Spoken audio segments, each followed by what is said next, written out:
Good morning, y'all. August 22nd, Sunday. Went for my walk. We're just going to knock out that daily devotion. I'll be quick today. Me and my uncle going to hit them hills, go do some fishing, just get out of town for a minute. So I'll probably come back and do some painting. Maybe we'll see what happens. Um, but anyhow, let's do this. August 22nd, anchored. He said to me, "My grace is sufficient for you, for my power is made perfect in weakness. Therefore, I will boast all the more gladly about my weaknesses, so that Christ's power may rest on me. That's why, for Christ's sake, I delight in weakness, in insults, in hardships, in persecutions, in difficulties. For when I am weak, then I am strong." 2 Corinthians 12:9-10. A flash of lightning and a clap of thunder announced the beginning of a storm. A boat far from shore drops its anchor and waits. Winds howl, waves roar and rise as the storm intensifies. More clouds roll in. The sky grows darker with the sun hidden. The wind and the waves attack the boat, and it rocks back and forth as if to be torn apart by the elements. But the anchor rests safely beneath the surface, far below the rough waves. It holds the boat in place, stabilizing it in the storm, keeping it secure. When we face life's storm, however bleak and rocky, we must place our trust in God and make Him our anchor. He has not promised a life free from storms or problems or questions, but He has promised us that He will go with us. So in life's storms, let's cling to the anchor of God's abiding presence to stay afloat and remain secure in Him. Hello, God, it's me. Thank you for the promise of your steadfast presence with me today. Man, it's crazy. This actually reminds me of Job, the book of Job. If y'all know anything about it, but this right here, this is pretty insane right here. I delight in weaknesses. That is why, for Christ's sake, I delight in weaknesses, in insults, in hardships, in persecutions, in difficulties. For when I am weak, then I am strong. I'm like, hello, God, it's me. Thank you for the promise of your steadfast presence with me today. I don't know about y'all, but I do not delight in weaknesses. It just sounds kind of crazy. Like, I'm not about to throw no damn party when I'm going through some bullshit. You know what I mean? But I tell you what I am going to do. I'm going to put my faith in the Lord that for whatever reason I'm going through what I'm going through because of Him, because this is His plan. And that's how I look at shit. You know what I mean? I'm a firm believer in whatever's going on in my life is because that's how God wanted it. That's His plan for me. Again, whether I made the right choices to help me get there in a smooth manner, or whether I did my own thing with that human will, the free will, and made it harder to get to where He wanted me. But that's how I look at stuff, is like, I put it all into God's hands because I believe with all my heart that what He's doing for me is my best interest. Just like Jeremiah 29:11 says, He doesn't do things to harm us. He only does things to make us stronger, to help us. I'm going to read that Proverb 22 today. Get through that bad boy. My uncle is up. He's going to have to take his medicine real quick and throw a munch real quick. But here we go. Proverbs 22. A good name is to be chosen rather than great riches, loving favor rather than silver and gold. The rich and the poor have this in common. The Lord is the maker of them all. The prudent Man foresees evil and hides himself, but the simple pass on and are punished. By humility and the fear of the Lord are riches and honor in life. Thorns and snares are the way of the perverse. He who guards his soul will be far from them. Train up a child in the way he should go, and then when he is old, he will not depart from it. The rich rules over the poor, and the borrower is servant to the lender. He who sows iniquity will reap sorrow, and the rod of his anger will fail. He who has a generous eye will be blessed, for he gives of his bread to the poor. Cast out the scoffer, and contention will leave. Yes, strife and reproach will cease. He who loves purity of heart and has grace on his lips, the king will be his friend. The eyes of the Lord preserve knowledge, but he overthrows the words of the faithless.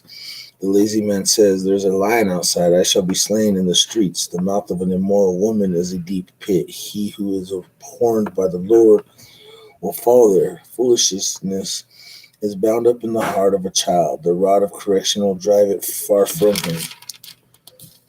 He who oppresses the poor to increase his riches, and he who gives to the rich will surely come to poverty. Sayings of the wise. Incline your ear and hear the words of the wise, and apply your heart to my knowledge. For it is a pleasant thing if you keep them within you. Let them all be fixed upon your lips, so that your trust may be in the Lord. I have instructed you today, even you. Have I not written to you excellent things of counsels and knowledge,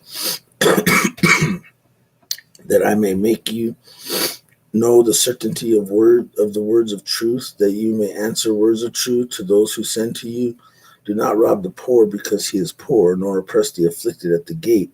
For the Lord will plead their cause and plunder the soul of those who plunder them. Make no friendship with an angry man, and with a furious man do not go, lest you learn his ways and set a snare for your soul. Do not be one of those who shakes hands in a pledge, one of those who is surety for debts. If you have nothing with which to pay, why should he take away your bed from under you? Do not remove the ancient landmark which your fathers have set. Do you see a man who excels in his work? He will stand before kings. He will not stand before unknown men. Damn. I don't know about y'all, but that was like, I don't even know what to say about that.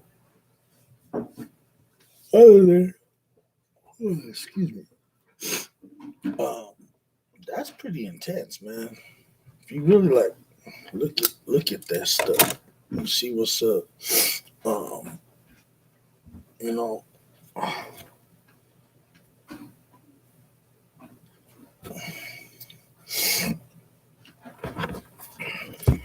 mean, think about what this proverb says. I mean, there's a few things. The mouth of an immoral woman is a deep pit. He who is abhorred by the Lord will fall there. That's not just, I mean, it talks about a woman. I still say the mouth of a immoral man is a deep pit. You know what I'm saying? Like, how do you identify the difference? I'm sure once you've been around the block, you can figure that shit out real quick. Let's see what else stood out to me here.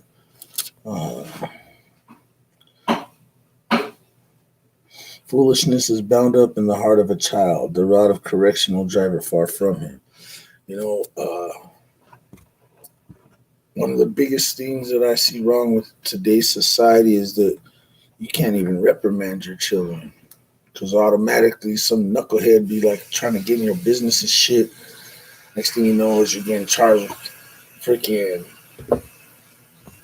child abuse because you raised your voice at your kid or you swatted that ass once. You know what I mean? I've not ever spanked any of my kids.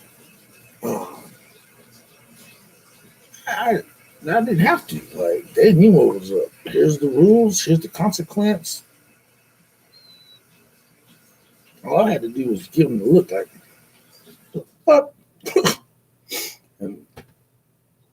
and all I had to say was, y'all keep acting up. That's Sunday fun day. It's out. We ain't doing shit. Happened one time with Suzette and Sonrisa. One time they screwed up Sunday fun day, and I promise you after that day, they never acted up and acted stupid again. And I don't mean just like call them stupid, but you know what I mean, acting like a fool. Didn't have to do it. After they lost their Sunday fun day, boom, game over. They tested daddy's shit and they got daddy's shit. My other two, Graciela and Zenobia, I never had to spank them. I don't ever plan on spanking them. I told them both since they were little. Daddy, not water, you know. You're going to probably have to add some more, Theo. Is daddy don't ever want to spank y'all. Please don't do something to make me spank you. I never want to do that. You know. Hey, Theo, I'd appreciate it if you keep it cool, man. I'm recording this and it's live. Thank you. And so, you know, I never had to really like spank my kids. You know, I remember I caught one of them, caught somebody taking something from a store. And on the way out, I got it, took the dang thing back to the store, just little, you know what I'm saying? And I had a lecture with them and all of that, you know, talked to them about why it was wrong, what could potentially happen. You know, mom and dad could get in trouble, you know, went through that whole thing. Never had that issue ever again. But when you spare that rod, don't teach them nothing. Biggest problem, I took a parenting class when I was like 19 years old. The biggest two things I got out of that class was separation of parents. You need to not talk crap about one another to the child because it turns them into a chameleon child and they just play this mess with their head. Never talk bad about the other parent to that child. Not in front of the child, nothing. Number two was following through with consequences. See, a lot of times we get so caught up in wanting to be our kid's friend more than a parent that, you know, after that 1 week of grounding, they got 2 days in, and then I was like, come on, Mom. And Dad, whatever. And then fold. And all you're teaching them is that there really isn't no consequence in life. There might be a consequence that's supposed to happen, but if you don't follow through with that consequence, it doesn't teach them anything. It just teaches them that mom's a sucker, mama, daddy a sucker. So just something to think about on that bad boy. What else stood out here to me was down here. Do not rob the poor because he is poor, nor oppress the afflicted at the gate. For the Lord will plead their cause and plunder the soul of those who plunder them. Make no friendship with an angry man, and with a furious man do not go, lest you learn his ways and set a snare for your soul. You know, I can think of several people across the globe, even today, people that are past, that are angry. They haven't come true to themselves as to why they're angry, so they do stupid shit. And when they can get people on that same bandwagon, guess what? Bam. Assimilation starts based off of some knuckleheads' concepts of some bullshit. And that anger just started flowing off and popping off to everybody.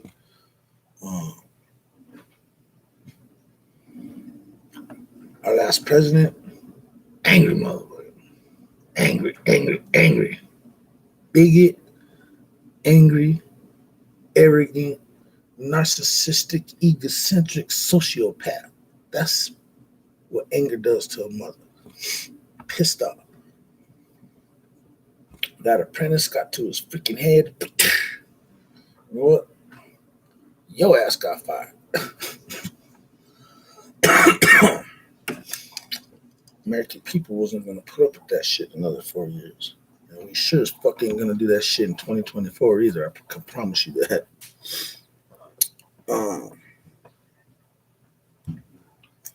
Do not be one of those who shakes hands in a pledge, one of those who assured you for debt. If you have nothing with which to pay, why should he take away your bed from under you? So back to the depression, how people stop trusting banks and stuff. Uh, think about it. You got all these. I don't know how many people are going to see this, and I'm sure there's people that are going to get pissed off with what I'm about to say because they're going to be like, screwing with my business model. See, the thing is all these apps where you put your money in to make life easier so you can go pay, you can get this discount and all this other crap. I hope you like making money for other people because that's what you're doing. When you prepay for shit, guess what? That company's just putting their money in a place where it's making money for them. So basically, instead of putting your money in a savings account that gets interest, you putting your money into some bullshit app to make your life easier, making money for these other cats. And then what? You have a technology outage or some other shit, and then you ain't got access to it. And then it takes 3-4 days to get your money back if you want a refund. And who's got time for that? Hell no. It's difficult to think about having so much cash on hand, you know what I mean? But at the same time, it's like, do I want to make the banks money? True story, Chase Bank. I can't stand Chase Bank. As a matter of fact, I hope Chase Bank goes bankrupt. I hope the SEC, as well as the freaking FDIC and everybody else, look into Chase Bank and their practices because they're wrong. Perfect example why I can't stand the financial institutions. So I have a joint bank account. Me and my ex-wife go through a divorce. That joint bank, we had 3 bank accounts. I had my own, she had her own, and we had a joint. And we both put money into that joint one to take care of all our bills. And then our money was our money. You know what I'm saying? And she had a couple credit cards that were automatically being deducted from this checking account. Well, all of a sudden I'm like, why do I owe you guys $300 some odd? Well, because these cards keep trying to take money out. So you're getting hit with the insufficient funds, and then because they tried to take the money out, another fee. So it's like $70 once a month because this card that did not belong to me was on this account. And I'm like, well, it's obvious that we're trying to close this account. They will not close that account till I paid that money out. I said, fine. Got time for this shit. I paid the $300 some odd. A few months later, get another, harassing phone call from these jackasses saying, hey, you owe us another $400 and some odd. What the fuck? Why do I owe you $400 and some odd? Well, because we got this car. I'm like, look, we've already dealt with that shit once. Paid y'all $300 some odd. Y'all supposed to shut that fucking account down. Well, we can't do that until these cards are stopped. I said, no, hell no. We're not going to go down that path. I'm going to pay you the $400, and that fucking account needs to be shut down. If not, I'm going to raise hell. Believe me, I'm going to the Attorney General. I'm going to raise hell with you guys. They finally did it. Almost $800 later, knowing damn well there hadn't been any deposits in that account, told them the situation, told them they weren't my cards, that me and my ex at the time weren't talking, and they still stole from me. So to this day and age, I know Chase was trying to get into New Mexico. You motherfuckers need to stay the fuck out because you guys are thieves. The bank I use now, First Financial, rock stars. Treated me right, do me right, always on target.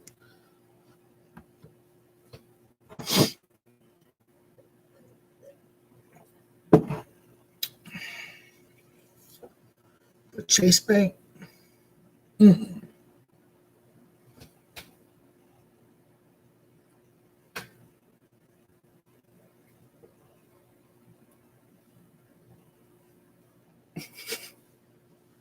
fuck Chase Bank. And yeah, again, My name is Eugene Adonis Maximilian Quintana Trujillo. I'm not a perfect Christian. There's no such thing as a perfect Christian. And those that strive to be a perfect Christian are usually the biggest damn hypocrites in the world because they put on a good face on the outside. But when they're behind closed doors, boy, they act a fool. They're looking at porn. They're doing whatever the hell it is they're doing, cheating on their wife, being freaking Mr. Well, I'm the man of the house, and you have to do what I say. Fuck your asses. You know, I said the other day, I'm not a black and white Christian. I'm a human Christian. The reason for that, because I'm still human. I'm still me. I'm still true to myself, but I believe in God, Jesus Christ, and the Holy Spirit with all my freaking heart. And by the grace of God, I'm forgiven. He died for my sins.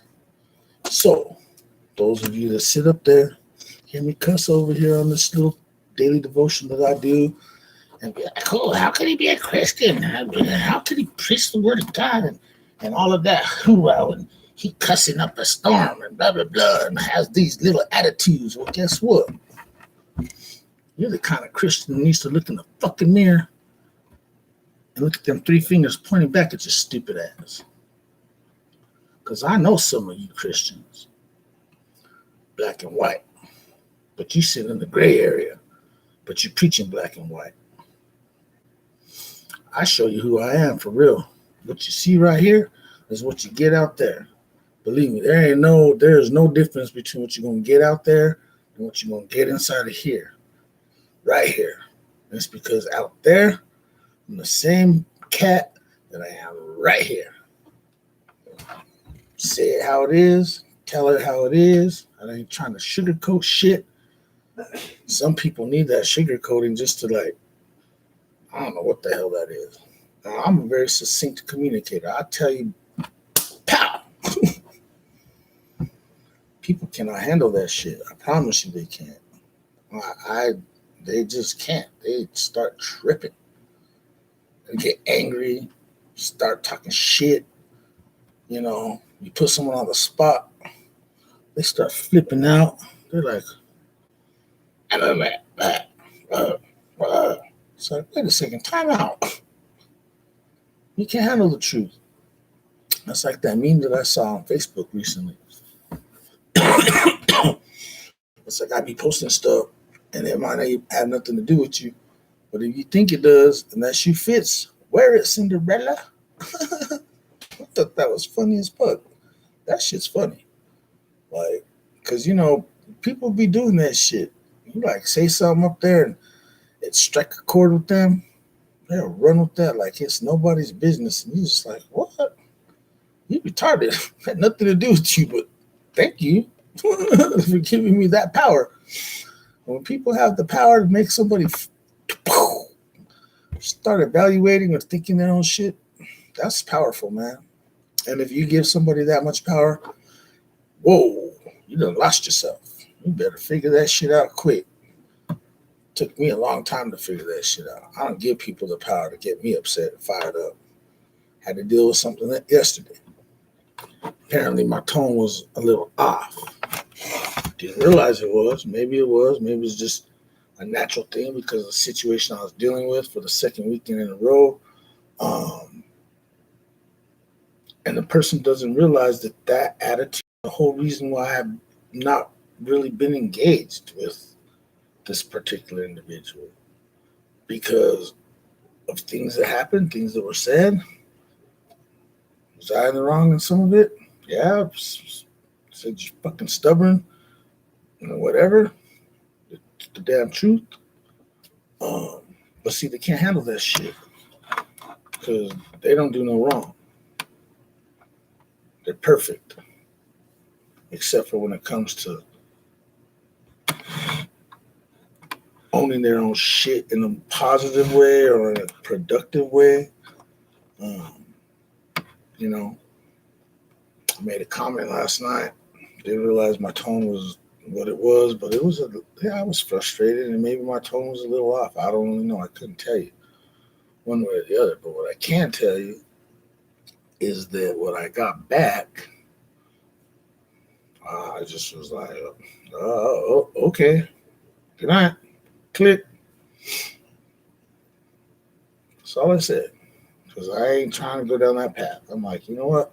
Been down this path one too many times with you and too many other motherfuckers in the world. You ain't not pulling me into your fucking crazy shit.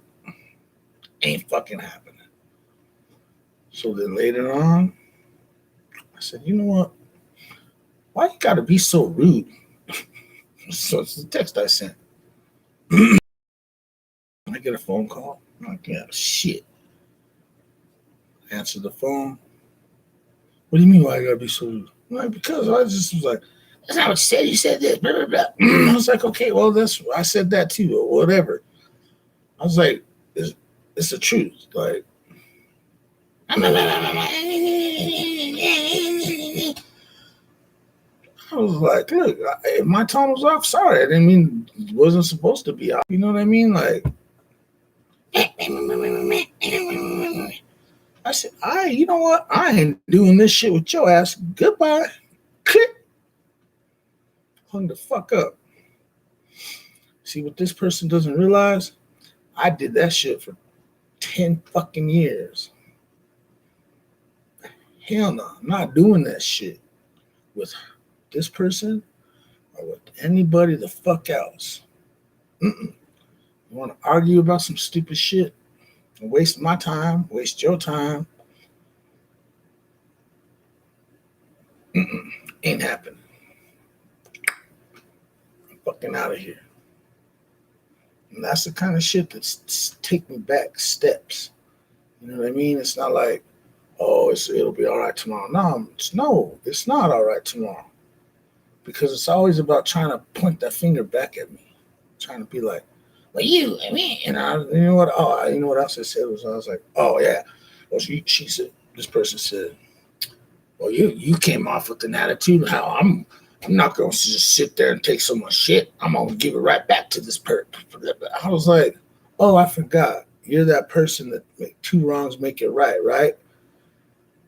That's what I was like. I'm not going to do this shit with you. Click, goodbye. At least I say goodbye. This particular individual act like a child sometimes and just click. I'm like, what the fuck just happened? Communication. Key to all relations. Clarifying questions. The key to a positive outcome for communications. The ability to finally say, let's just agree to disagree and move forward. Positive communication. Maturity. Owning your shit. And here's a perfect example that I dealt with this particular individual who I love with all my heart. Don't get it wrong.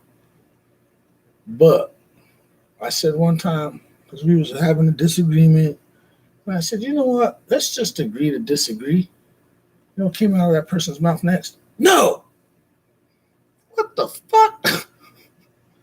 At that point,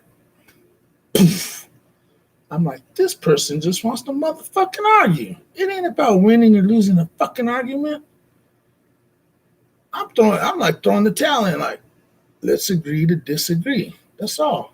It's over. You ain't gonna change my mind. I obviously ain't changing your fucking mind. Cool. No. Okay. You're gonna fight by your damn self then. Guess what? I left. Because I'm like, this is retarded. I can't even agree to disagree. Now you're just disagreeing to disagree. That's retarded. I'm not doing that shit. Wonder why.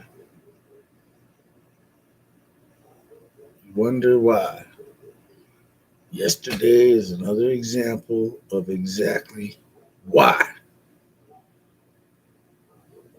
I don't know if you're going to see this or not, but I'm going to tell you something. That crap that you pulled it like last week or 2 weeks ago about Saturdays took me way back.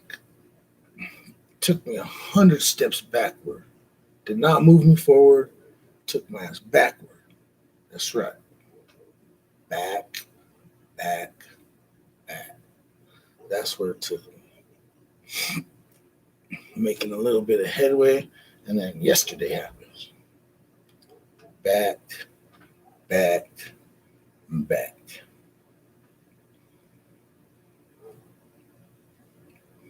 Doesn't matter how much you tell somebody until they're ready to realize that they're assholes and they can be an asshole like that. Fucking wasting my fucking breath and my goddamn time.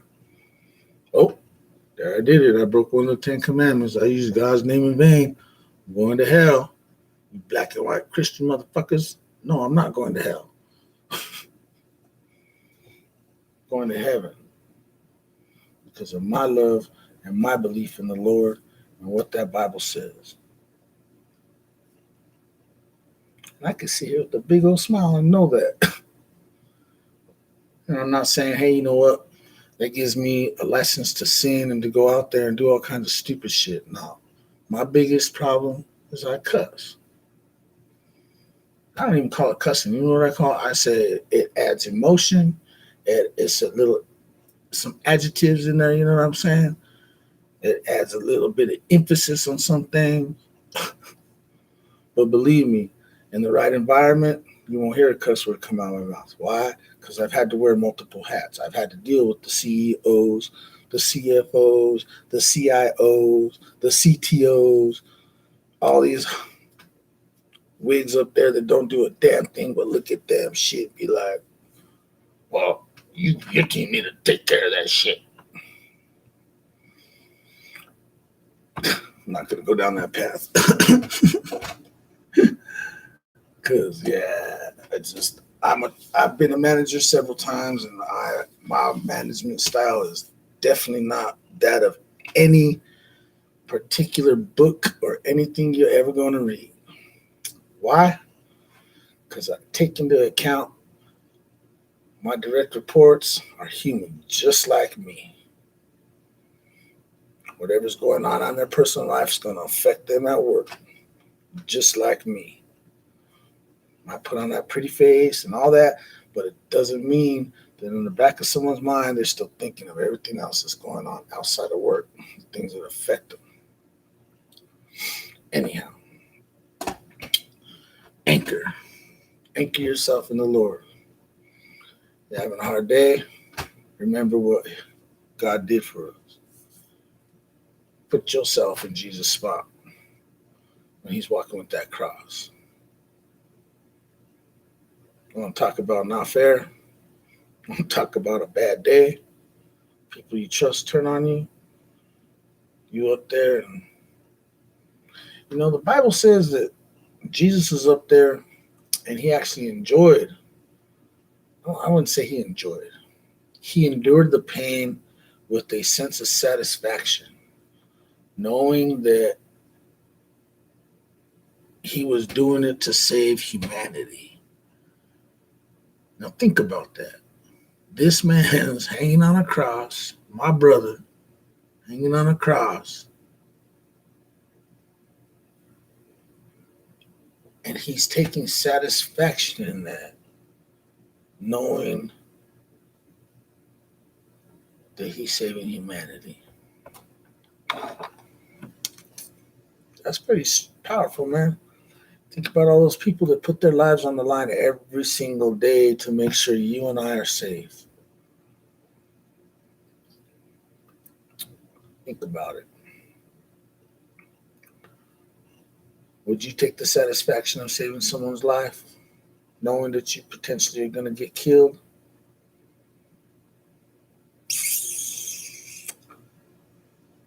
I'm going to have to go out on the limb and say, hell no, you wouldn't.